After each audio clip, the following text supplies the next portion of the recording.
Magandang araw mga kasimple live. So ngayon magluto nga pala tayo ngayon ng menudo. So pinakuluan ko na nga pala dyan yung karne.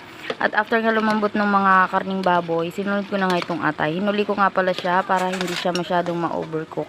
At natapos ko na nga siyang pakuluan, siyempre magigisa na ako ng sibuyas bawang. Tapos sa sweaty powder nga pala yung ginagamit ko at hindi ako gumagamit ng tomato sauce.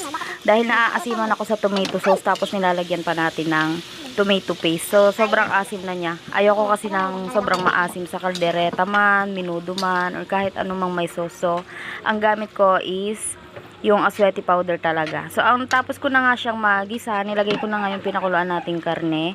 Tapos, dinagdagan ko lang ng tubig. Tapos, yung pinirito kong carrots, patatas. Tapos, yung iba niya pang sangkap na bell pepper, hotdog. Tapos, hinalo-halo ko lang siya. Tapos, nilagay ko na nga yung pampadagdag sa asim natin na tawag nito, tomato paste. So, yan lang ang magbibigay ng asim sa ating menudo. Tapos, yung minarinate natin kaninang karne na meron ding kalamansi. Yung asim kasi ng tomato sauce is hindi ko siya gusto, guys. So, mas gugustuhin ko pang aasim siya sa kalamansi kesa doon sa tomato sauce. Tapos, naglagay na nga ako dyan ng pasas. Tapos, naglagay na rin ako dyan ng rino, pampasarap sa ating menudo. Tapos, yan, luto na nga siya.